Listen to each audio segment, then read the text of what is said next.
Thanks so much for being with me this morning. We start with the new Southern District Transportation Commissioner. Charles Busby here with us in the studio this morning, a familiar leader as he served 3 terms in the State House of Representatives before running for the Transportation Commissioner. Good to see you, Commissioner. Yeah, good to be here. Thanks for having me. You know, the first thing I want to talk about, and you and I were kind of talking about it before the show, I don't recall seeing this much money pumped into the pipeline for transportation projects all across the coast. You come out of the legislature, so what's your read on that? How committed is the state to this? Well, I think they're very committed. I think this is a result of the additional funds that the state has seen come in, where we didn't have to spend those dollars on paying off credit card bills like a lot of the blue states. I think it's a testament to how well conservative management of the purse strings has served this state over the past 12 years. Now, give us kind of an inside look at the different districts. You're here, of course, representing the Southern District. In terms of competing for this money, we have a strong coastal legislative delegation. The governor always says how much he loves the Gulf Coast. So how competitive does it get when determining which project and how much money goes to different parts of the state? Well, unfortunately, I've only made 2 meetings, so we haven't had to make those decisions yet with me being there. But I get a sense of fellowship with the other 2 commissioners that we're going to put the money where the greatest needs are. And if the needs are in the southern part of the state or the central part of the state or the northern part of the state, that's where we're going to put the money.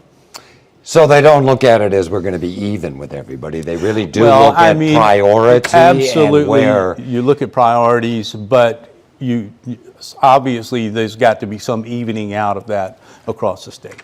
Okay, what about, because the cost of materials, asphalt, concrete, steel, we have these supply chain issues over the last few years. How difficult is it to get as much bang for the buck as you think it used to be when it came to road and bridge projects? Well, you certainly don't get as much bang for the buck as you did 10 years ago. As you mentioned, all of those commodities have gone up, and they're absolutely necessary to what we do. So we don't get the bang for the buck, but I think it's important that we manage these new dollars very well, that we show that we can spend them over an extended period of time, and it's not seen as a one-time spike in spending, which would then drive up those prices even more. If it looks like it's something that we can sustain, then I think contractors will make the investments in personnel and equipment necessary that they need to do in order to do the work, with a confidence that they're going to get a return over the years on those dollars. Well, costs aren't going to come down. I think we're reasonably sure. So there is something to be said for striking while the iron is hot. If someone's building a home, they want to do it now where they can still get, and if you're doing a road project, you want to do it now with the current prices. Wayne Brown, who was a transportation commissioner, I think 2 transportation commissioners ago, once told me, people don't really understand this. They don't understand that when you look at a major project and you're spending $60 million or $90 million, you have to look 20 years down the road. Yes. You have to look at growth. You have to look at what's happening with demographics and everything. And in terms of planning, what are your views on that? I think that I think it's necessary that we try to widen I-10 from the Louisiana line to the Alabama line. That's a goal, right? That is a goal, but it's something that is here. You know, the need is here now, and the need is going to be here in 20 years. Now, the big part of that is how do we deal with the Pascagoula River Bridge? That is a huge cost impact. And then we got to look at also another 4-lane route from the coast to the north part of the state.